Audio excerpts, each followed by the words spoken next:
WALL-E is a 2008 American computer animated science fiction film produced by Pixar Animation Studios for Walt Disney Pictures. What's good is Boy Dude Reviews, and today we're going to review the ninth film in the Pixar canon, directed and co-written by Andrew Stanton, produced by John Morris, and co-written by Jim Redron. And it stars the voices of Ben Burt, Alicia Knight, Jeff Garlin, Fred Willard, John Ratzenberger, Kathy Najimy, and Sigourney Weaver. And the film follows a solitary trash compactor robot on a future uninhabited, deserted Earth, left to clean up garbage. However, he is visited by a probe sent by the starship Axiom, a robot called Eve, whom he falls in love and pursues across the galaxy. And after directing Finding Nemo, Andrew Stanton felt Pixar had created believable simulations of underwater physics and was willing to direct a film set largely in space. And WALL-E has a minimal dialogue in its early sequences. Many of the characters do not have voices, but instead communicate with body language and robotic sounds designed by Burt. And the film, it has a lot of themes like waste management, human environmental impact, global warming, corporate, all that stuff, global catastrophic risk, obesity, I wasn't really expecting all this, to be honest with you, in this film. And it's also Pixar's first animated film with segments featuring live action characters. Following Pixar's tradition, WALL-E was paired with a short film titled Presto for its theatrical release. WALL-E was released in the US on June 27, 2008. The film was critically praised for its animation, story, voice acting, characters, and use of minimal dialogue. And the film was also a commercial success, grossing $533 million against a budget of only $180 million. It won the 2008 Golden Globe Award for Best Animated Feature Film, the 2009 Hugo Award for Best Long-Form Dramatic Presentation, the final Nebula Award for Best Script, the Saturn Awards, no pun intended, for Best Animated Film, and the Academy Award for Best Animated Feature. With 5 nominations, it is considered by many fans and critics as the best film of 2008.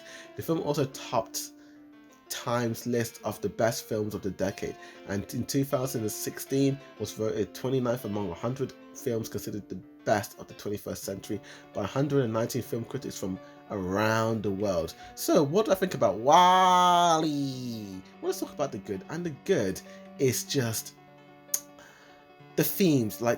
The themes of this film, I just wasn't expecting, I really wasn't expecting, WALL-E to go into space and to discover that humans are just, obese and fat and just, I don't know, it really surprised me. But then seeing how, robots are taking over, and, how humans don't need to, work anymore, it was kind of a scary thought as to being car. It can, and just seeing all the humans just sit on their butts and just look at the screens and just not do much, not really interact with real people. That was just, I can see that easily happening here, with the rise of streaming services, video games, high budgeted Hollywood movies, VR stuff, just people are spending more time at home on the computer than going out and really exploring the world. And it's kind of a scary and sad thought, that this could actually happen, And that was one of the big things I took away from this film. And obviously a lot of stuff as well, The world that WALL-E is in is our Earth in the future, after humans are just not taking care of it anymore, and the humanity, they just left. They've gone. They've gone. Bye, Felicia. Bye now.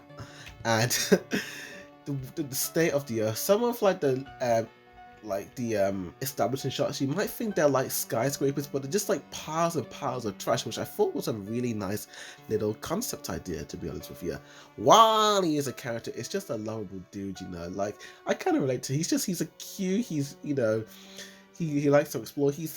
He reminds me of he's like a nerd. He's like a geeky guy, you know. He does his little thing. He doesn't really do much, and then he comes across this film with a love story. He's like, oh, I want to have love.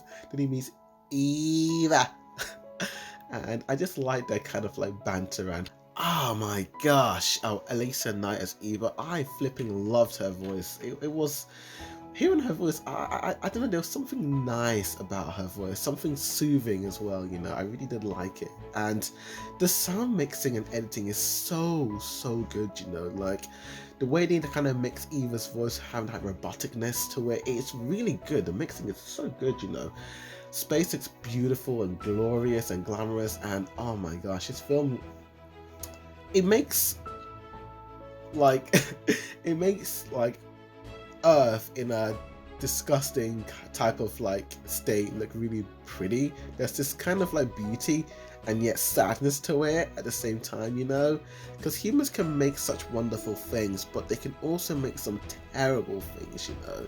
And I just really liked all that jazz, to be honest with you.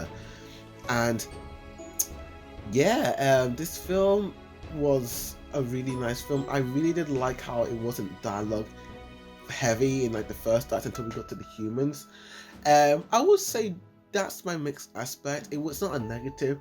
When we got to the humans, I kind of felt like the quality dipped a little bit because I feel like there was way too much dialogue and sometimes a bit too much exposition scenes, you know, like one of the characters literally plays a recording of a previous president explaining what's happening and what they must do, and I was like, oh, that's too on the nose, my dude. Too on the nose, my dude. And in all honesty, they could have done it in a different way, but all in all, this film was a kind of a ball to watch, you know. Like, I remember watching it years ago and loved it then, and I love it now. It's one I probably would recommend watching it on Blu-ray, if not 4K, because I feel like it's one of those movies where you need to watch it on the biggest screen possible, you know, like you need to just go all out and watch it on like the largest screen you can get your dude or dudette hands on. Watch it on, blast it in 4K, put that Dolby Digital 7.1 digital surround sound, you know, do all that lovely jazz. And Wally, without a doubt, it's a no-brainer. It gets I'm gonna give it a 9.5 out of 10. I wouldn't say it's perfect, just because there are some little things they could have tightened up on a little bit, you know. But it's still a great film in my opinion. But go watch this film. I'm gonna give it an A+ as well. Check it out right now. I highly recommend it. Thank you for watching this review. Please like and share this video and comment down below and tell me what's your favorite Pixar flick. With that said, thank you for watching. And as always, Boy the Review signing out.